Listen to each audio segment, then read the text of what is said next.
నమస్తే welcome to ASN news నేను Priyanka bulletin updates చూద్దాం హైదరాబాద్ నగరాన్ని 3 మున్సిపల్ కార్పొరేషన్లుగా విభజిస్తూ తెలంగాణ ప్రభుత్వం తీసుకున్న నిర్ణయంపై కేంద్ర మంత్రి బండి సంజయ్ కుమార్ విరుచుకుపడ్డారు. ఇది కేవలం ఎంఐఎం అధినేత అసదుద్దీన్ వైసీపీ ప్రసన్నం చేసుకోవడానికి ఆయన ఆరోపించారు. రోజు పాటలు చేయడం చాలా సంతోషం. మొదటి నుంచి కూడా హిందుత్వ భావజాలం, రాష్ట్రీయ స్వయం సేవక్ సంఘ్తో ఒక అనుబంధం, మా సంస్థలన్నిటితో కూడా వాళ్ళకు సత్సంబంధాలు ఉండడం, సరే మధ్యలో కొన్ని అవాంతరాలు ఏర్పడ్డాయి. కొంతమంది రాంగ్ డైరెక్షన్ వారికి ఇవ్వడం వల్ల వారి వాస్తవాలు గ్రహించి ఈరోజు వారే స్వయంగా భారతీయ జనతా పార్టీ వచ్చేయడం చాలా సంతోషం. వారికి హృదయపూర్వకంగా స్వాగతం పలుకుతూ, ముఖ్యంగా కరీంనగర్ ఇంతవరకు మనోహర్ రెడ్డి గారు చెప్పినట్టు మేయర్ ఎన్నికతో పాటు కరీంనగర్ కార్పొరేషన్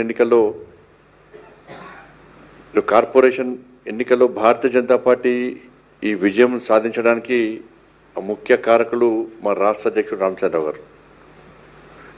వారి యొక్క సహకారం లేకుంటే, వారి యొక్క ఆశీర్వాదం లేకుంటే ఈరోజు కార్పొరేషన్ ఎన్నికల్లో భారతీయ జనతా పార్టీ గెలిచేది కాదు. ప్రజల ఆశీర్వాదం ఉంది, ప్రజల మద్దతు ఉంది, ప్రజలు అందరూ ఓట్లేసి గెలిపించారు. కానీ దానికి వ్యతిరేకంగా కాంగ్రెస్, బీఆర్ఎస్, ఎంఐఎం పార్టీలు కలిసి కుట్రలు వన్నీ ఇవాళ భారతీయ జనతా పార్టీని అడ్డుకోవాలని చూస్తున్నటువంటి తరుణంలో వారి చెండు సూచనలు సలహాలతోని ఇవాళ మేము కూడా మీ వెనకాల భారతీయ జనతా పార్టీ రాష్ట్ర శాఖ ఉంది, మీరు ఏ నిర్ణయమైనా తీసుకోండి, మేము మీ వెనకాల ఉంటామని చెప్పి వారైతే ప్రోత్సహించారో దాన్ని స్వీకరించి మేము అగ్రెసివ్గా ఆర్పార్ ఏమన్నా కానీ అని చెప్పి ధైర్యంగా మేమందరం కలిసి రాష్ట్ర నాయకత్వం, జిల్లా నాయకత్వం అందరం కలిసి ఒక సమిష్టి నిర్ణయంతో ఈరోజు అగ్రెసివ్గా ముందుకు పోవడంతోనే ఇలా BRS party, Congress party, MIM పార్టీలు తోక ముడిచి పారిపోయిన విషయం వాస్తవం. ఇలా బీఆర్ఎస్ పార్టీ బరిదగించి కాంగ్రెస్ పార్టీతో కుమ్మక్కవడం, రాష్ట్ర ముఖ్యమంత్రి స్థాయి వ్యక్తి కూడా ఇవాళ కుట్రలు కుతంత్రాలతో బీఆర్ఎస్ పార్టీతో కుమ్మక్కై బీఆర్ఎస్ పార్టీ నాయకులతో మంతనాలు జరిపి బ్లాంక్ చెక్లు ఇచ్చి ఎన్ని కోట్లంటే అన్ని కోట్లు, కియా కార్లు ఆఫర్లు ఇచ్చి మేయర్ వాళ్లకు, డిప్యూటీ మేయర్ వీళ్ళకని చెప్పి ఒప్పందాలు కుదుర్చుకున్న సందర్భంలో బీఆర్ఎస్ పార్టీ అగ్రనాయకత్వం చెంప చెల్లుమనే విధంగా బీఆర్ఎస్ పార్టీ కార్పొరేటర్లు స్వతహా నిర్ణయించుకున్నారు. బీఆర్ఎస్ పార్టీ అగ్రనాయకత్వం బీఆర్ఎస్ పార్టీ మీటింగ్లో మనం కాంగ్రెస్తో కలిసిపోతున్నాం, ఇది హైకమాండ్ నిర్ణయం, మీరందరూ కాంగ్రెస్ పార్టీకి ఓటే అని చెప్పి బీఆర్ఎస్ పార్టీ నాయకులు బీఆర్ఎస్ పార్టీ కార్పొరేటర్లకు చెప్తున్న సందర్భంలో బీఆర్ఎస్ పార్టీ కార్పొరేటర్లు దాన్ని తిరస్కరించి మాకు భారతీయ జనతా పార్టీ ముఖ్యము, ప్రజలు భారతీయ జనతా పార్టీని ఆశీర్వదించారు, ప్రజాస్వామ్యంలో అటువంటి పార్టీని మనం ప్రోత్సహించాలి, ప్రజా తీర్పును వ్యతిరేకించే పరిస్థితి లేదు, ప్రజలు తిరగబడతారని చెప్పి వారిని ధిక్కరించి వాళ్ళే స్వచ్ఛందంగా నీతిగా నిజాయితీగా వాళ్ళ మా దగ్గరకు వచ్చి మాకు బీఆర్ఎస్ పార్టీతో సంబంధం లేదు, అధినాయకత్వంతో సంబంధం లేదు, మేమే మీకు అవసరం వస్తే మేము సపోర్ట్ చేస్తామని చెప్పి వారు ముందుకు వచ్చారు. బీఆర్ఎస్ పార్టీ ఏం లేకుండా పోయింది.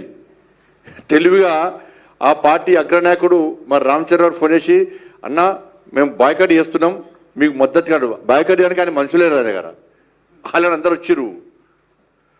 రామచంద్రరావుతో మాట్లాడారు, మా బీఆర్ఎస్ పార్టీకి అందరూ మాట్లాడారు, అయిపోయింది. ఇక కాంగ్రెస్ పార్టీ వాళ్ళ అధికారం ఉందా లేదో ఇప్పుడే తెలుస్తుంది, వారికి ఇచ్చుకొని చూసుకోవాలి. అప్పుడప్పుడు మీటింగ్ అయ్యే వరకు కూడా మాకు బీఆర్ఎస్ పార్టీ సపోర్ట్ ఇస్తుంది, వాళ్ళు అదే భ్రమలో ఉన్నారు. వాళ్ళు మాకు బీఆర్ఎస్ పార్టీ పక్కా సపోర్ట్ చేస్తుందని చెప్పి కాంగ్రెస్ పార్టీ చెప్పి తిరుగుతున్నారు. ఇటువంటి పరిస్థితుల్లో వీళ్ళ మద్దతు వాళ్ళ మద్దతు లేకుండా కార్పొరేషన్లో భారతీయ జనతా పార్టీ స్వతహాగా ఇలా మేయర్, డిప్యూటీ మేయర్ యొక్క పదవులను ఇలా చేజిక్కించిన విషయం వాస్తవమే. కాబట్టి ఈ సందర్భంగా మాకు అన్ని విధాలా ఆదుకున్నటువంటి, మాకు ప్రోత్సహించినటువంటి రాష్ట్ర అధ్యక్షులు రామచంద్ర గారికి, కరీంనగర్ భారతీయ జనతా పార్టీ కార్యకర్తల తరఫున, మా అందరి తరఫున వారికి హృదయపూర్వక ధన్యవాదాలు తెలియజేస్తూ, ఇదే స్ఫూర్తితోని నెక్స్ట్ జరిగేటువంటి జిహెచ్ఎంసీ ఎన్నికల్లో 70 లక్షల జనాభా ఉంటే దాదాపు 30 లక్షల మంది ముస్లిమ్సే. ఇలా ఏ ముఖ్యమంత్రి అయినా కూడా ప్రజల కళ్ళలో ఆనందం చూడాలనుకుంటాడు. కానీ ఈ రాష్ట్ర ముఖ్యమంత్రి ఓవైసీ కళ్ళలో ఆనందం చూడడానికి ఇవాళ వాళ్ళ తాతలాస్తి రాసిచ్చినట్టు ఇలా ఎంఏఎం పార్టీకి రాసిచ్చినటువంటి పరిస్థితిని ఇలా భాగ్యనగర్ ప్రజలు ఎవ్వరు కూడా హర్షిస్తలేరు. చాలా ఆగ్రహంతో ఉన్నారు. ప్రజాభిప్రాయం లేదు, అఖిలపక్ష సమావేశం లేదు, స్థానిక ఎంపీ ఎమ్మెల్యేలకు అభిప్రాయం లేదు.